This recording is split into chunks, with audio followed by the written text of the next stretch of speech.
Hi, good afternoon. Now we're in New York, both of us in New York. My name is Giovanna. I'm the host of Artbit, and we have Jeanne LIOTTA. I went to the Armory show and I saw Jeanne's art, and I feel like, wow, this project is so interesting. I want to do some interview. And the following week, I went to the gallery, a microscope gallery in Chelsea. So this show still is like an ongoing show.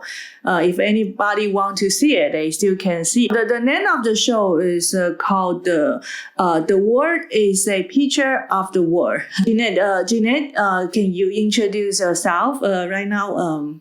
Talk about like your background a little bit. Yeah, hi. Thanks for having me on the podcast. It's fun to be here on a rainy day in New York on a Sunday when the gallery is closed. My name is Jeanne LIOTTA, and I've been making films, videos, projection performances. I sometimes work in paper. I work in a lot of different mediums over the years. Even I tried being a musician for a little while when I was young. And this was something when I was a young person going to college at NYU, living in the downtown of New York. It was very common for artists and musicians of all kinds to like work together and collaborate and make a lot of different kind of projects together very quickly and easily.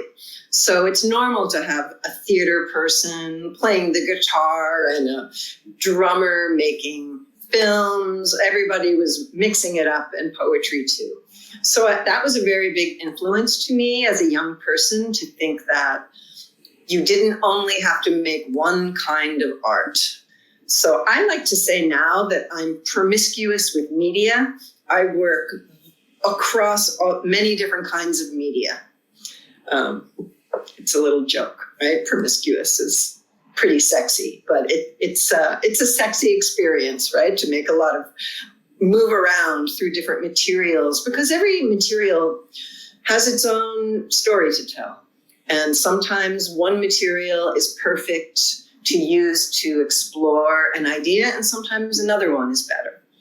So in this regard, I've made many films in 16 millimeter and Super 8. I made video. My last show with Microscope Gallery, which was in Bushwick at the time, I made with iPhones and remotely sending the iPhone images down into the gallery for a video installation. But no matter which kind of medium I've been using, very often I'm trying to explore the cosmos. This has been a subject that has been really strong for me for many years. In fact, my very first film, when I was, 20-something, was called Blue Moon. And it was a very personal movie that I made, with myself. But it was between me and the moon, a relationship between a young woman and the moon. So I didn't realize maybe when I was making this film that I was setting off on a course that I remain on to this day, still exploring the cosmos in many different ways. So now with my show that you introduced, The World is a Picture of the World, I have a program, an exhibition up at Microscope Gallery, and the focus of it is again the cosmos, but this time it's through slides, 35 millimeter slides. And there's a carousel, which is the looping mechanism for the slide projector. And we have 80 slides in there, and they're just constantly going around forever, or until electricity burns out. With slides, and then there's 3 installations that have slides projected onto drawings. And then there's another suite of some photograms that I'm making with photograms or photographs that you make with no camera, just working in the darkroom directly. So I'm really using photography very much as a lens, that's a pun, a lens through which to think about the cosmos. And using these slides, which are historical NASA slides, right? They're not slides that I took myself. They're public material.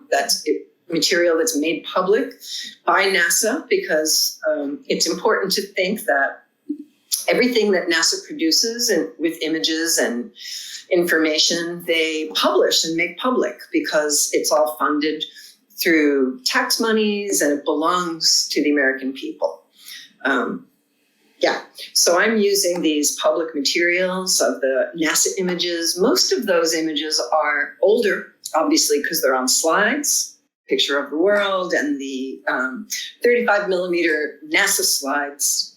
And these slides were made for consumers, for families at home, for schools and teachers to use and, show slides in the classroom, or I don't know if you had some children that were interested in space, you could show them at home. It was really made for everyday people. And they were sold very often in like gift shops of planetarium or a science museum or something like this. Mostly the slides were taken from NASA missions from the 70s and 80s for the most part, maybe something in the early 90s. And I found them on eBay. And the reason that I even looked for them in the first place was that I was given one slide by a friend. And it was a single slide that was very beautiful of the universe. They gave it to me as a gift because they knew of my deep interest in the cosmos and thinking about time and space. And I always had this in my studio, and it was a tiny slide that had some printed information on the bottom, like right on the slide. The Hubble Deep Space Universe or something. So I became curious about that, and I would Google it, and I found that this slide came from a set that you could buy, and I found one of these sets being sold for collectors on eBay. So I purchased it. Not very expensive, just an inexpensive collector's item, I suppose.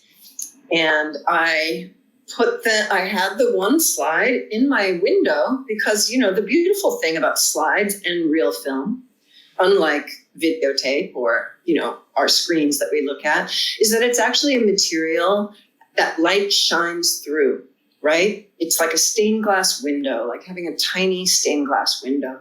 Mm. And it's very enjoyable. Sometimes people themselves will make craft projects at home using old negative strips, anything that light passes through. And I put this slide in my window so I could enjoy it as a little piece of stained glass. And slowly over the course of a month or two, I began to notice that the slide was fading.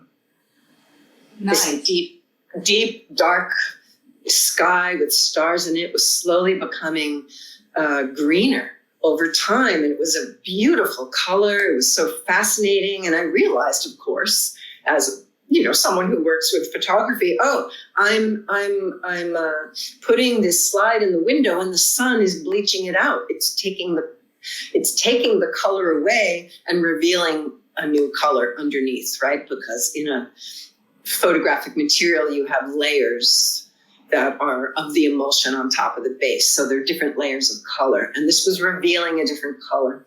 And I just thought this was a beautiful process. I was thinking, of course, we need the sun in order to see, in order to, the word photography itself is about light writing. So in the first place, the original slide is made with the help of our star, the sun. And now I'm putting the slide in the window and the sun's taking some of the light back. This seemed very poetic to me as a gesture to give something back to the sun. And then I began a little factory at home, getting these slides from eBay and very, very, with great intention, taping all the slides in the window so that the sun had many, many slides to take from. And over probably the course of 2 years, every time I would buy a new batch of slides, I would put them in the window, and in a way I was curing them or allowing this process to happen. So that's how the very distinct green color that you see in many of the slides, manifested through this long process, this conversation, if you will, that I was having with the sun.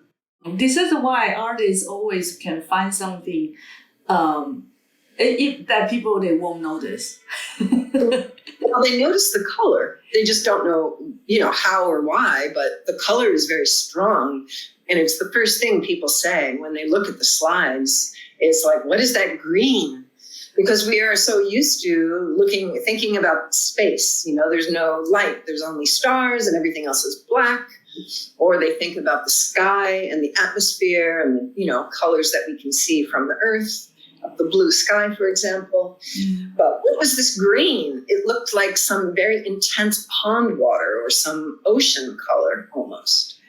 And I like that association to water, and thinking too about the time and history, like in the 19th century, when before we could go out into space, we only could see through telescopes. But people were doing a lot of literature, for example, around the sea. The sea was the place of mystery, that unfathomable depths that we could only reach so far, where creatures lived, but we couldn't see them, So space is still very much like this. We've hardly seen anything. We try, and when we go a distance with our spaceships to look around and take data, we're also moving in space and we're moving in time as the universe expands. It's fascinating to me.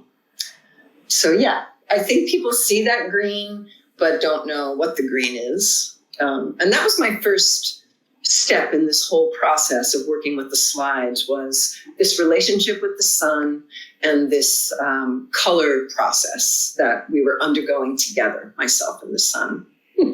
Yeah, I really enjoy this story. That how do you discover this new color that from the sun and invented something yourself.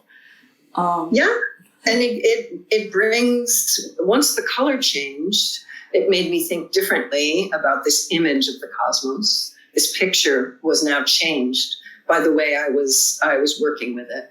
And I was holding a historical image, and now it became an image very much of the present, right? Because this color was the result of my own process. And I started thinking now differently about the cosmos, like, well, we can contribute as individuals, as artists. We can contribute to these images as I think about what the cosmos might look like or could look like. Very often we read the news about the new theories of science, and regular people don't know everything about science, but many people are curious and want to read about these scientific theories. And it's not physical, Very often when we read about it, these are theoretical ideas. And in order to think better about science, we have image making. I mean, diagrams have certainly served that purpose in science for a long time. And the popular imagination is a big part of how we are continuously curious. When we see these images, even as children, we're so fascinated. So I was very interested in starting from this, what I like to call the official image that NASA produces, that we all circulate and we all see the same image. But we can also add our imagination to these images, the way we think about the theories, the way we have thoughts and feelings and, imagination about this space that we live in. And I started to intervene into that official image by making collage. So first I intervened with the color, and then I started adding things. I'm like, well, I read about the bubble theory of the universe, and I'm like, what if there were bubbles? Or I put some circular, spherical, transparent spheres onto the slides, and then I could project that as though I'm thinking about the bubbles. So in some ways, they're pictures of thought, and they're pictures of what I make with my hand and what I might imagine. And I think that it increases, in a way, the imagination of the cosmos altogether. I also noticed that there's some different color, like Gels, that's right. gels. Yeah, that's a lot. You collage with these slides. That also make like different. I saw all these slide also. There's some artwork that displayed in the gallery. Yes, I used gels, or they're lighting filters that are used in photography, so that light can pass through them and change the mood, let's say, of a photograph. Professional photographers use them, cinematographers. We change the quality of lighting by using these lighting filters. And sometimes also with performing, because I do perform live with my projector sometimes, you can introduce these filters in front of the lens and also change color. So it's a beautiful tool, these lighting filter gels, and they come in many colors. You get different palettes of color, and the light passes through beautifully. It's just a very kind of a pure color effect with a very emotional relationship, I would say. Colors really affect us. They're high affect. We feel differently when we look at red light than when we look at blue light, green light. And I wanted to utilize the color for these effects, for their emotional feeling or how I'm feeling when I'm looking at it. And I introduced the gels as collage material onto the slides, and I paste them or tape them or use different adhesive methods to introduce more transparent vision. Sometimes I use stickers. And I worked very, very intensely with the colored gels, and they found their way not only into the slides, but as you mentioned, the other artworks, which were the photograms. There are three kinds of works in this show. There's the carousel of slides that have all the 80 different collage elements. Then there's 2 installations that are slide projections onto drawings. And those drawings are rubbings, actually. They're very direct frottage method, where I'm using the carousel from the slide projector and graphite, and I'm making a kind of like a cosmic, cosmic image drawing, but I don't draw it freehand. I only use the slide carousel to make the different circles and spheres and something that might look like a NASA image in a way. So I tried to only use material and produce artworks using the slide projector and the parts of the slide projector, really thinking about what does it mean to make a picture of the world and how we experience the world through pictures very often. That is how we gain our knowledge. So there I was making drawings and rubbings with the slide carousel, and for the photograms, which is the next body of work, I brought the slide carousel into the chemical darkroom and exposed it directly onto the paper in different shapes. So all of those images that you see with the photograms are made only by using the slide carousel. And then I took afterwards, after I dried the photos and had this set of photograms, I took the gels and some of the spheres I had cut to use in the tiny slides, and I used that material on the photograms in order to have them bring out different qualities of color, sometimes humor, sometimes beauty, different feeling states that the colors would bring us. And also that with the spheres that were cut out from the gels, we also can perhaps approximate ideas about the earth and the sun and the moon and all these many different spheres which exist in the cosmic realm. Yeah, that's the really cool project, and because I like all these ideas. When you see the universe and the world inside these pictures, and how and some of the the photos that they are like overexposure. Some of them that they use, they have a different color, like a natural color under exposure. I feel like, oh, this is something really different. Yeah, thank you. It's not the usual way, and it's important, I think, to, in science, we see these images, like, for example, right now, we're seeming to be at a very environmental moment where people are so concerned on the climate change, and we're passing these different images around. We're seeing pictures of the Arctic Circle and the ice is melting, and, we use these images that are also produced by scientists in order to think about what's happening, right? And people get used to looking at the same images all the time. They lose their wonder, they lose their curiosity. It's just the same picture again. It's another picture, And the scientists are very aware of this. They're aware that in order to keep people's interest and curiosity, that we need new images. Yeah, and that's images from out of space, and you can just utilize those images and create some fantastic art. And I want those historical images to be there as part of the work, because it's about the history, and it's like the past. And there's the present, and we're looking through both of them. We don't only see one or the other, we see both. We see what I'm making, and we see what NASA made at the same time. So hopefully we can feel a continuation and a connection from that time till now. I think that helps us think about the future, and that the very act of projection itself, putting a slide in the machine and turning on the light and projecting, is a way of projecting into the future. The future is only sometimes a few feet away. So this is why we need art and artists.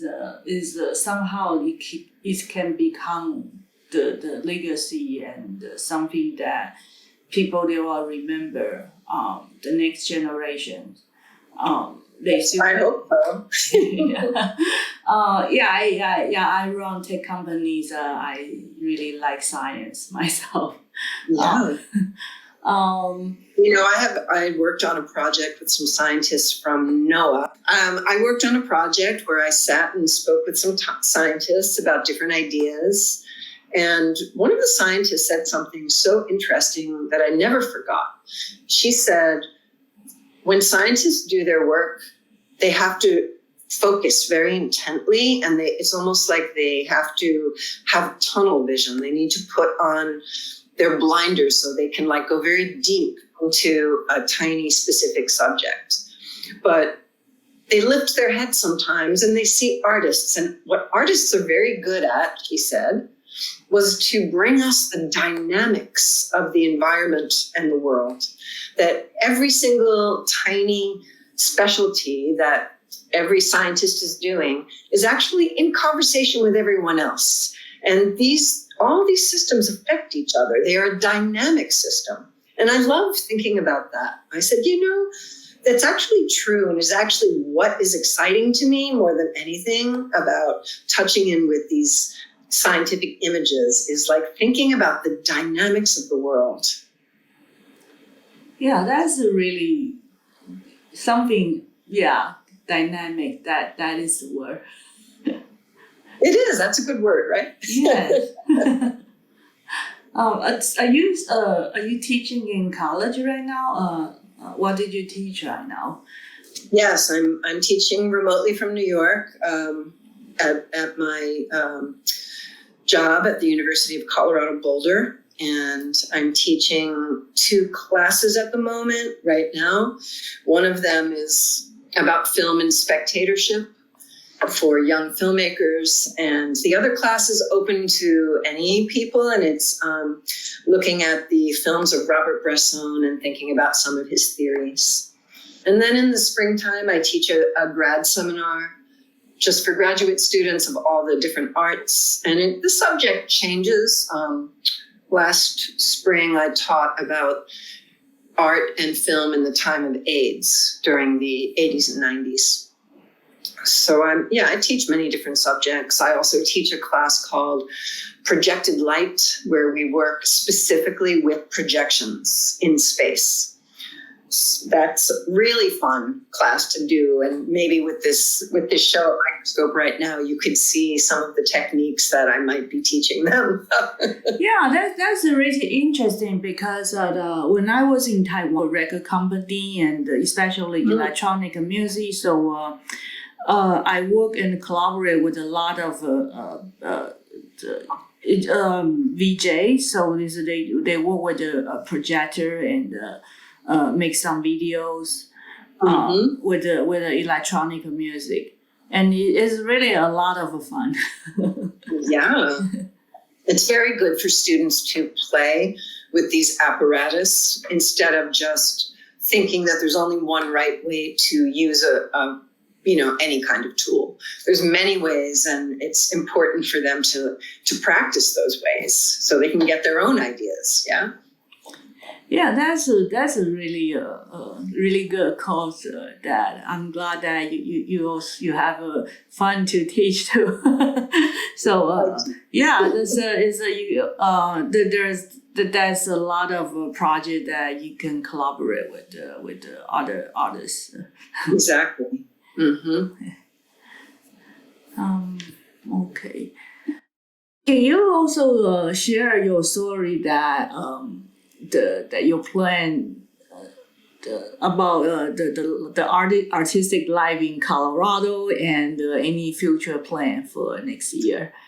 Oh yeah. Well, when I finish with this project, I'm going to try to continue working on a film that I've been working on in the background for a little while now that has also a lot of cosmic ideas inside, and I'd like to finish that film. And I also hope to go on a small tour in Europe once it's okay to travel again.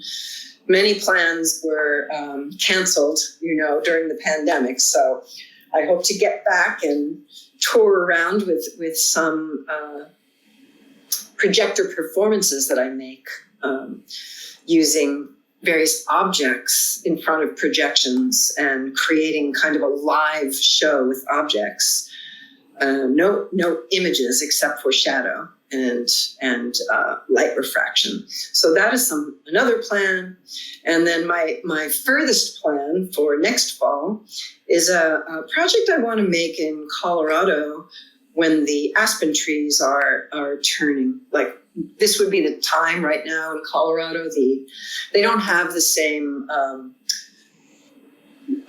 We have this amazing experience on the East Coast here in North America with the trees that change color, and especially the maples and various trees that go to these like incredible reds and rubies and the whole beautiful hot colors before they die for the winter.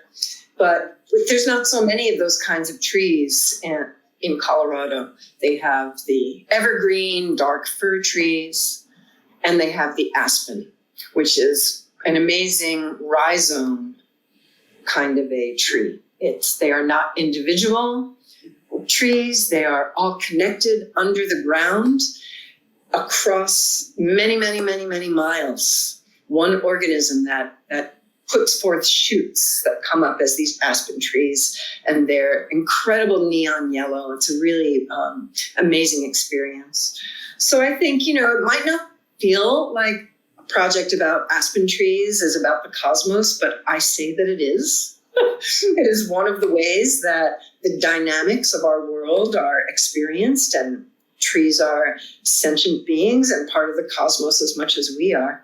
So I hope to bring that project a little more down to earth maybe, and think about what's under our feet, underneath the crust of the earth.